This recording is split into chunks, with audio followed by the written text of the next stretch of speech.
Gérer un bâtiment moderne, c'est un vrai défi, tous les jours. Entre les pannes qui arrivent sans crier gare et des coûts énergétiques qui grimpent en flèche, on se demande souvent comment on peut garder le contrôle. Aujourd'hui, on va s'intéresser à une solution qui promet de vraiment changer la donne, la nouvelle génération des systèmes d'automatisation, avec un focus sur WebCTL 10. Imaginons un instant, avoir une vue d'ensemble, mais vraiment totale, sur chaque recoin d'un bâtiment. Pas seulement voir ce qui se passe, mais surtout comprendre pourquoi ça se passe. Et encore mieux, anticiper un problème bien avant qu'il ne se produise. C'est exactement cette promesse qu'on va décortiquer ensemble. Mais avant toute chose, posons les bases pour que tout le monde soit sur la même longueur d'onde. Au cœur de n'importe quel bâtiment intelligent, on trouve ce qu'on appelle un système de GTB, pour gestion technique du bâtiment. C'est en quelque sorte le cerveau du bâtiment. C'est lui qui centralise toutes les infos, qui permet un contrôle ultra précis. Bref, c'est le point de départ de toute optimisation. Et c'est là que WebCTRL entre en scène. Attention, ce n'est pas un petit nouveau qui débarque, non, c'est vraiment le fruit de décennies d'expérience. Pour bien saisir toute sa puissance, il faut d'abord jeter un œil aux 3 piliers fondamentaux qui ont fait sa réputation. Le premier pilier, c'est la simplicité, mais une simplicité redoutable. Imaginez, une seule et unique interface pour tout piloter, le chauffage, la clim, l'éclairage, tout. Le résultat est immédiat. On passe beaucoup moins de temps en formation et la prise en main est presque instantanée. Grâce à des plans dynamiques, on voit l'état du bâtiment en un clin d'œil, qu'on soit sur un grand écran au bureau ou sur son smartphone. Le deuxième pilier, celui-là, il fait du bien au portefeuille. La rétrocompatibilité. Ça veut dire quoi ? Tout simplement que le système est capable de discuter avec des équipements plus anciens. Concrètement, ça signifie qu'on n'a pas à tout changer, à tout jeter. On évite des remplacements matériels qui coûtent un bras et on peut moderniser l'installation en douceur sans jamais interrompre le service. Et enfin, le troisième pilier, c'est l'ouverture. WebControl parle des langages universels, comme le protocole BACnet, qui est un peu la langue commune de tous les équipements du bâtiment.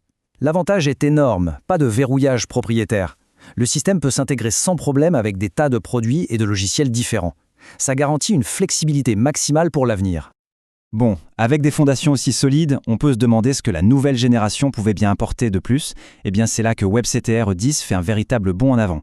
Et c'est ici que l'innovation devient vraiment intéressante.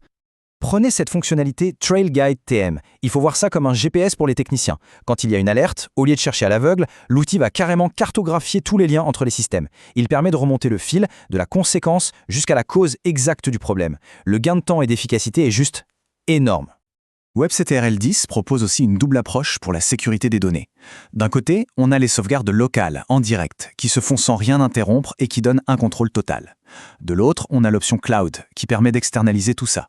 Ça allège la charge sur l'équipe informatique et ça protège en cas de gros pépins sur site, comme une inondation par exemple. C'est la flexibilité alliée à la tranquillité d'esprit. Et tout ça, ça nous amène à un vrai changement de mentalité. Le but, ce n'est plus seulement de réagir quand quelque chose casse. Non, le but, c'est d'anticiper. C'est précisément la mission de Predictive Insight. C'est un module qui utilise l'intelligence artificielle pour analyser en permanence des milliers de points de données dans le bâtiment. Le système apprend ce qui est normal pour chaque équipement et du coup, il peut prédire une panne avant même qu'elle n'arrive. On ne se contente plus de réparer, on prévient. C'est toute la différence. Au-delà de ces grosses innovations, la version 10 est aussi pleine de petites améliorations bien pratiques. Par exemple, c'est devenu beaucoup plus simple de partager des rapports clairs, même avec des personnes qui n'ont pas accès au système. La recherche de nouveaux équipements sur le réseau est plus rapide, plus intelligente, et les outils d'analyse de données ont été vraiment musclés pour des diagnostics encore plus précis. Bien sûr, qui dit données et contrôle à distance dit sécurité. C'est non négociable.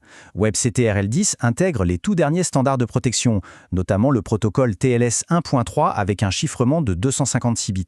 Pour faire simple, c'est du très solide. Ça garantit que toutes les communications restent totalement confidentielles. Ce qu'il faut bien comprendre, c'est que WebControl 10 n'est pas juste un logiciel tout seul dans son coin.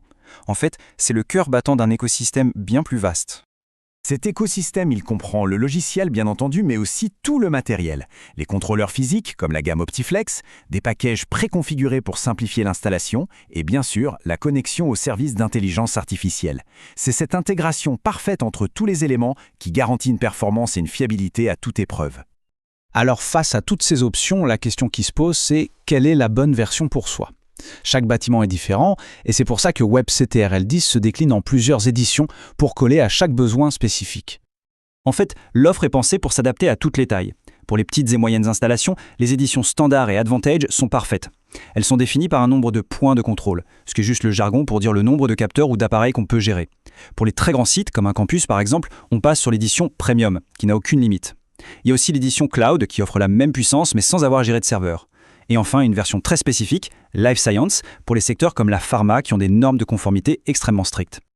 Finalement, si on devait résumer tout ça en une phrase, ce serait celle-ci. Tout l'enjeu est là. Utiliser un contrôle plus intelligent pour atteindre une performance optimale. Que ce soit en matière d'économie d'énergie, de confort pour les gens qui vivent ou travaillent dans le bâtiment, ou de simplification de la maintenance, c'est vraiment l'objectif final. Et ça nous laisse avec une dernière question. Une question pour réfléchir. Avec tous les outils qui existent aujourd'hui, combien de bâtiments fonctionnent réellement à 100% de leur potentiel ? WebCTL 10 apporte des réponses très concrètes pour aider à combler cet écart. Merci d'avoir suivi cette présentation.